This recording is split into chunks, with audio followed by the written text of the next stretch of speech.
Hello good morning दोस्तों, कैसे हैं आप? आशा है कि आप बहुत अच्छे होंगे। Welcome to back your YouTube channel goal PhD art channel में आप सबका बहुत बहुत स्वागत है। आज हम और आप जिस व्यक्ति विशेष के विषय में चर्चा पर चर्चा किए हैं उसके विषय में एक लेक्चर आपको मिल चुका है। तो हम बहुत ज़्यादा लेक्चर पर फोकस न करके हम फोकस करेंगे सीधे सिर्फ और सिर्फ अपने चीज़ों पे।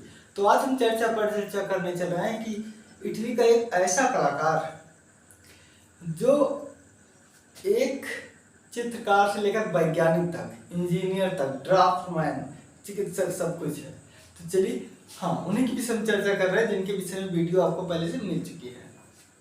तो इसलिए दोस्तों हम चर्चा कर रहे हैं लियोनार्डो दा विंची। लियोनार्डो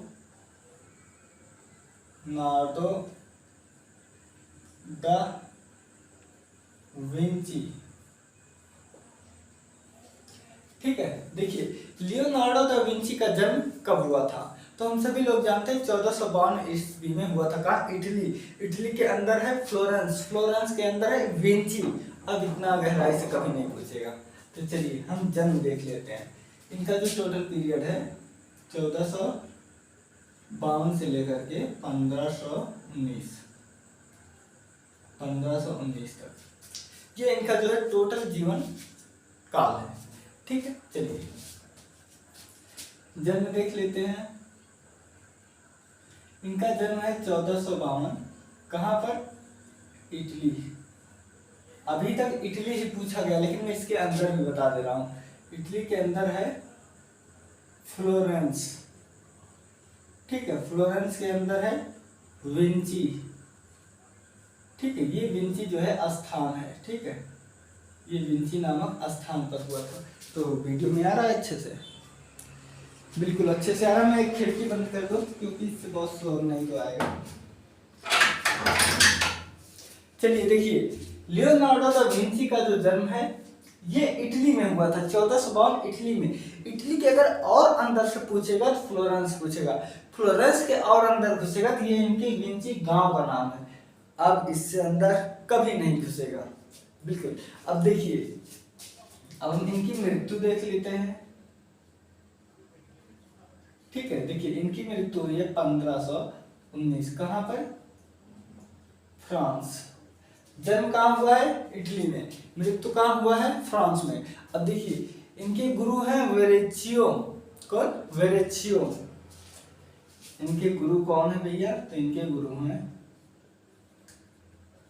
वेरेचियो। ठीक है, ये इनके गुरु हैं और ये मात्र 13 वर्ष, ठीक है, 13 वर्ष की उम्र में 13 वर्ष की उम्र में कलाकार बन गए थे। ठीक है, कलाकार ये हो गए थे। कब? मात्र 13 वर्ष की उम्र में। वेरेशियो इनके गुरु का नाम था। क्या? वेरेशियो जो है इनकी, कहीं कि वेरेशियो मिलेगा, कहीं कि वेरेचियो मिलेगा, तो आप चिंता मत कीजिएगा। ठीक है, अब देखिए हम इनकी प्रतिभा देखते हैं।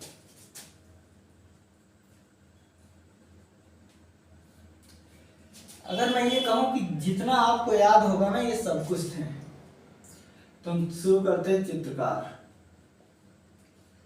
मूर्तिकार, वास्तुकार,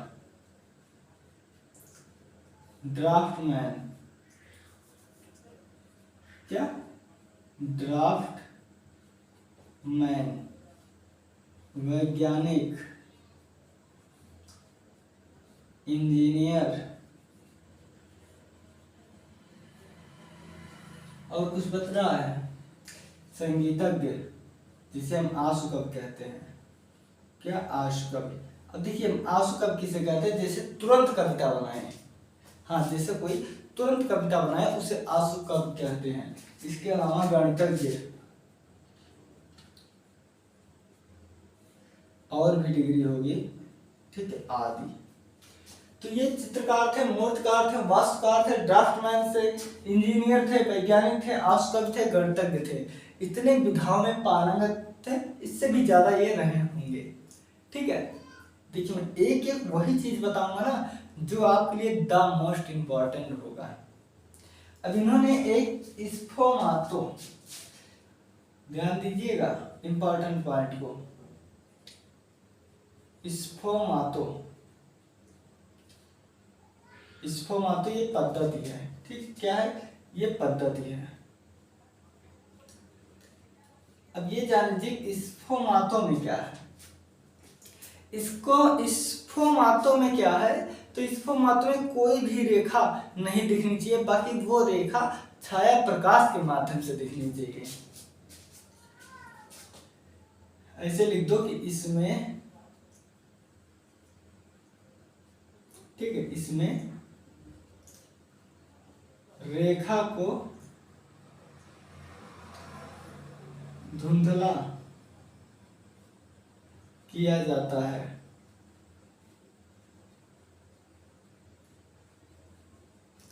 इसमें रेखा को जो है ना धुंधला किया जाता है। धुंधला का क्या मतलब, जैसे मान ली ये रेखा है, ये आपको भी सिर्फ रेखा दिख रही है, लेकिन इसी में अगर हम ऐसे ऐसे करके ऐसे ऐसे ऐसे ऐसे करके इसे मिला देते हैं ना ऐसे ऐसे, तो ये ताकि ये मेन रेखा ना दिखे बल्कि एक छाया प्रकाश जो है दिखने लगे। अब ठीक वैसे जैसे ये आपकी दिख रही है, हल्का हल्का या यहाँ कालापन है ये दिख रहा है, तो ऐसे ही जो है रेखा ना दिखे बल्कि उस रेखा को छाया प्रकाश का काम दे, जिससे एक उभार टाइप से दिखे, ठीक है, एक सटीक रेखा ना दिखे।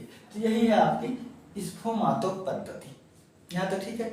अब देखिए ये जो स्फोमातो पद्धति है इसका इन्होंने प्रयोग कहाँ किया था, तो इसके पहले मैं देख लेता हूँ। इन्होंने गोल्डन रेशियो पद्धति दिया था, जिसका मतलब है दैवीय अनुपात का सिद्धांत।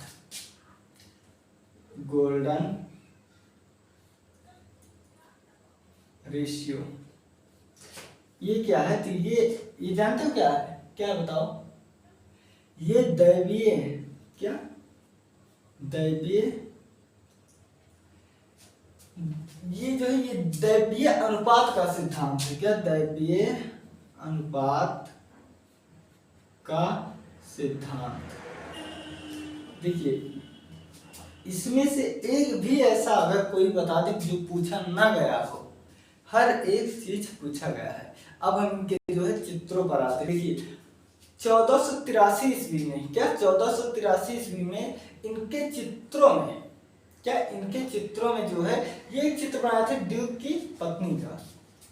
देखिए 1483 में ड्यूक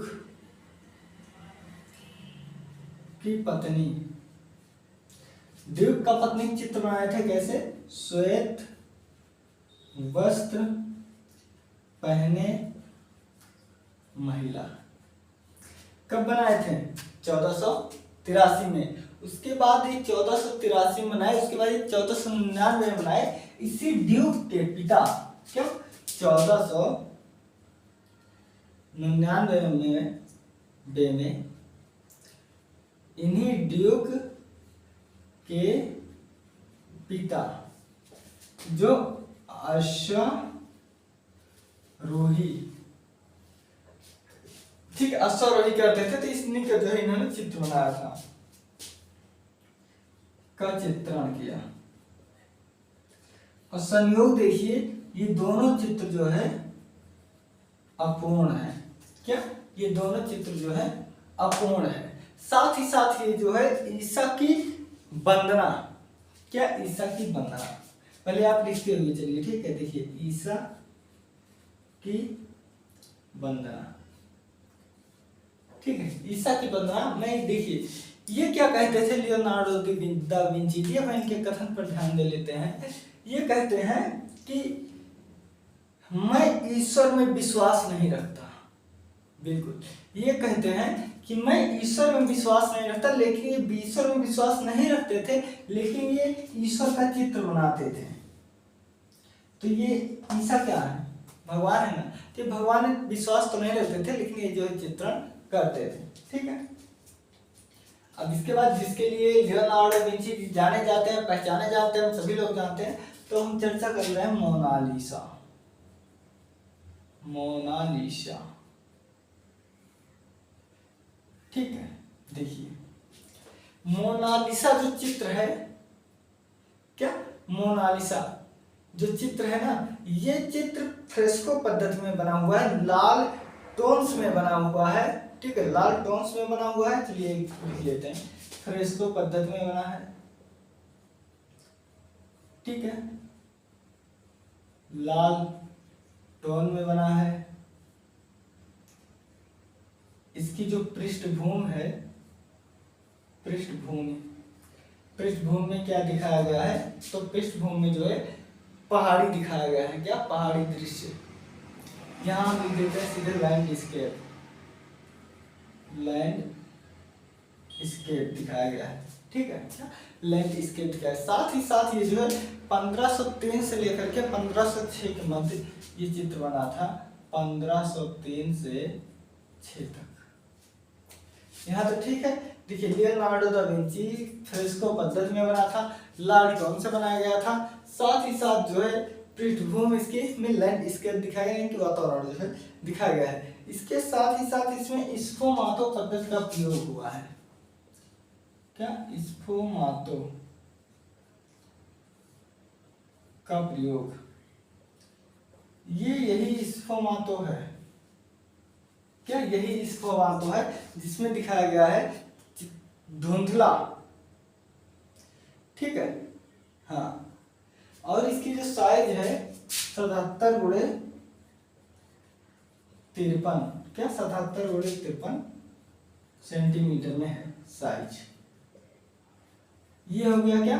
ये हो गया आपका मोनालिसा। ठीक है, बिल्कुल। अब देखिए, हम देख लेते हैं लास्ट सफर,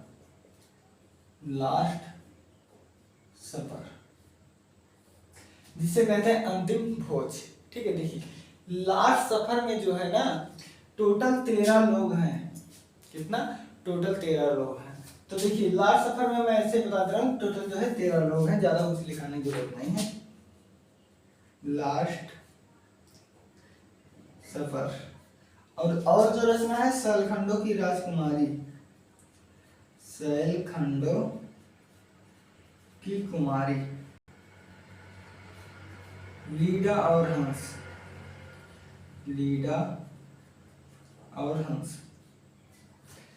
देखिए, लीडा और हंस जो चित्र है वो विंची ने बनाया था, लेकिन इसका एक रेखा चित्र बनाए थे। कौन? रेखा चित्र बनाए थे राफेल। क्या? रेखा चित्र बनाए थे राफेल। माँ और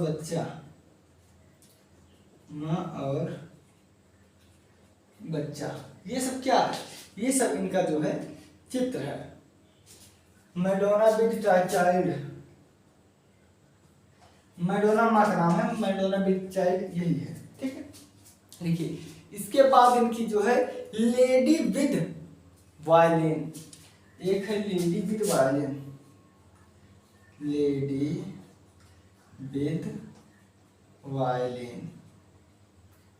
क्या है? ये इनकी रचना है लियोनार्डो दा विंची के बारे में। यहाँ तक ठीक है। अब देखिए, अब हम इससे एक बार और भी अच्छे से समझ लेते हैं। देखिए, लियोनार्डो दा विंची में हम कुछ चीजें भूले होंगे या नहीं बताएंगे, तब मैं लेक्चर के माध्यम से इसी में कवर कर दूंगा। लियोनार्डो दा विंची का जन्म 1452 ईस्वी में इटली के अंदर एक स्थान है फ्लोरेंस के अंदर जो गांव है, इनके गांव का नाम था विंची, वहां पर हुआ था। हाँ, मैंने क्या कहा, अभी चीजें याद आएंगी। ये लियोनार्डो दा विंची जो है ना, ये वकील के अवैध पुत्र। ठीक है, माना जाता है कि ये एक वकील के जो है अवैध पुत्र हैं। कौन? Leonardo da Vinci. इनकी जन्म तो हमने बता दिया कि 1452 में इटली के अंदर फ्लोरेंस है, फ्लोरेंस के अंदर विंची गांव है, वहीं पर हुआ था। ये एक वकील के अवैध संतान थे, ऐसा माना जाता है। इनकी मृत्यु 1519 ईस्वी में हुआ था फ्रांस में। यहाँ तो ठीक है। अब एक चीज लगे हाथ लिख लीजिए कि ये उच्च पुनर्जागरण के प्रथम कलाकार थे। ये उच्च पुनर्जागरण के प्रथम कलाकार। ठीक है, प्रथम कलाकार थे। इनको वंडर ऑफ एज की उपाधि दिया गया। ठीक है, इनको वंडर ऑफ द एज की उपाधि दिया गया था, जिसका मतलब है वंडर मतलब अद्भुत, ऑफ मतलब का, एज मतलब युग, कि इस युग के अद्भुत कलाकार की संज्ञा दिया गया था।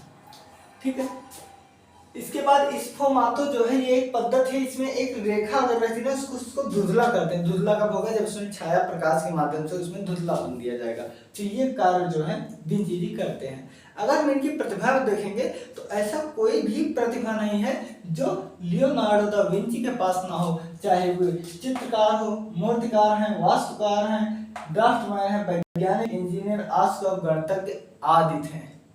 क्या आदि थे? ठीक है, इसके बाद ये गोल्डन रेशियो है। देखिए ये सब सारे के सारे आपको यूथ में मिल जाएंगे। यूथ को लगभग 3 से 4 बार कवर हो चुका है मेरी तरफ से, आप लोग भी कर चुके होंगे। देखिए जो गोल्डन रेशियो भी पूछा गया है, इसमें क्या पूछा गया ना कि यही दिया है कि पहले ये दिया है दैवीय अनुपात का सिद्धांत किससे संबंधित है, उसके बाद 4 ऑप्शन में एक गोल्डन रेशियो भी है। ठीक है, उसके बाद 1483 में ड्यूक की पत्नी जो श्वेत वस्त्र पहने हुए महिला का चित्र बनाए थे, और ये चित्र जो है अपूर्ण था। कैसा था? अपूर्ण था। फिर 1499 में ड्यूक के पिताजी का बनाते हैं जो अश्वारोही के रूप में बनाते हैं, ये भी अपूर्ण है।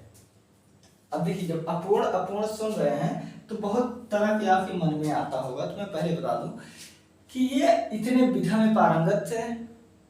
हाँ, और ये मैंने क्या कहा, अभी चीजें याद आएंगी। ठीक है, ये जो है हवाई जहाज का, और देखिए हवाई जहाज का रेखा चित्र शास्त्र ग्रह। ठीक है, ये हवाई जहाज का जो है रेखा चित्र बनाए थे, और शास्त्र ग्रह में देखिए सैनिक भी थे। क्या? प्लस ये सैनिक भी थे। तो जब सैनिक भी थे ना, तो जब ये मुर्दा घर जो नहीं होता, सौ घर उसमें ज्यादा थे, जब मृत्यु पड़ेगी मृतक शरीर तो उसे काट पीट कर हड्डियों पे, इनकी संरचनाओं पे रंग कराऊं, वो रक्त संवराही पर भी ये बहुत चीजों को प्रदर्शित किए हुए हैं। ठीक है, इनकी जो चित्र है देखिए, ये ईसा का वंदना, जो चीजें देखिए अगर आप पढ़े रहेंगे ना तो जैसे आप चीज देखेंगे ना सब तुरंत याद आएगा। ये क्या कहते हैं? ये कहते हैं कि मैं ईश्वर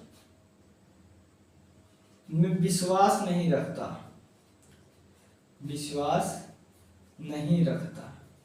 ठीक है, लेकिन ये चित्रण करते थे। क्या? ये विश्वास नहीं था लेकिन चित्रण करते थे। जैसे भी देखो, आपको विश्वास हो या ना हो भगवान में, पता लगा घर में श्री सत्यनारायण भगवान की कथा होने लगी, मम्मी कहीं बैठ के सुना, हाथ जोड़ा, बैठ के हाथ जोड़ के सुनबा, न सुनबा तो समझ गए ना, तो वही चीज। और ये जो शैलखंडों की राजकुमारी है ना, ये इनकी प्रथम चित्र है। क्या? ये इनकी जो है प्रथम चित्र है, शैलखंडों की कुमारी। और ये जो लास्ट सफर है ना, लास्ट सफर ईसा मसीह जो है एकदम अंतिम पल में, बिल्कुल ईसा मसीह जी जो है एकदम अंतिम पल में 13 लोग थे, खा रहे थे अंतिम भोज। तो ईसा मसीह जी कहते हैं कि इन्हीं लोगों में से एक व्यक्ति है जो मेरी जान का कारण बनेगा, वो दुश्मन से मिला हुआ है। तो लोग आपस में कानाफूसी करने लगे, तो भाई कौन हो सकता है? तो उस चित्र में जो इनके जस्ट बगल है, ठीक है, जो इनके बाएं साइड, ये तो दाया है, ये बाएं साइड जो व्यक्ति है वही था जो मिला हुआ था। ठीक है, इसके बाद है माँ और बच्चा, इसी को मैडोना विद चाइल्ड कहते हैं। क्या? Madonna with child. ठीक है, और violin with, lady with violin, ये जो बजाया जाता है। ठीक है, इसके बाद देखिए ये जो मोनालिसा है, ये अपनी रहस्यमयी मुस्कान के लिए, ठीक है, ये रहस्यमयी मुस्कान के लिए जाना जाता है, लेकिन ऐसा कुछ भी नहीं है। ये कारण क्या है मैं कल बता दूंगा, साफ साफ थोड़ा थोड़ा बता रहा हूँ कि ये पेंटिंग तो चर्चा में तब आई जब मार्शल झूसा ने इनकी पेंटिंग पर मोच बनाई, और उससे ज्यादा चर्चा में तब आई जब ये लुब्र संग्रहालय से चोरी हो गई थी। ठीक है, तो यहीं ये लिख लीजिए कि ये जो है संग्रह कहां पर है, लुब्र संग्रहालय पेरिस। हमने क्या कहा कि जब आप पढ़े रहेंगे ना तो जैसे स्टेप देखेंगे तुरंत एक ही चीज आएगा। देखिए हम एक ही चीज कितना इसमें ऐड कर रहे हैं। ठीक है, इसके बाद ये उच्च पुनर्जागरण के प्रथम कलाकार हैं और इन्हें वंडर ऑफ द एज की उपाधि दिया गया है। ये कुछ ही नॉर्मल तथ्य है, और हाँ पूछा इसमें से सब गया है, बिल्कुल इसमें से जो है सब पूछा गया है। तो ये कुछ चीज थे जो सबसे शॉर्टकट में सबसे सटीकता पूर्ण हम दिए हुए हैं। अब मैं इससे पहले मेरी वीडियो बन चुकी है कि मोनालिसा के पति का क्या नाम है, इनका रियल नाम क्या है, इनके बच्चे थे कि नहीं थे, कहाँ के निवासी थे, सब कुछ मैं बताया हुआ हूँ। आप मोनालिसा सर्च करो गोल्ड पीएचडी आर्ट पे आपको मिल जाएगा। ठीक है दोस्तों, तो ये रहा कुछ तथ्य लियोनार्डो दा विंची के विषय में। आप लोग अपना ख्याल रखिएगा, मिलकर अगले वीडियो में माइकल एंजेलो के विषय में चर्चा करेंगे। ठीक है, टेक केयर दोस्तों, हैव अ गुड डे।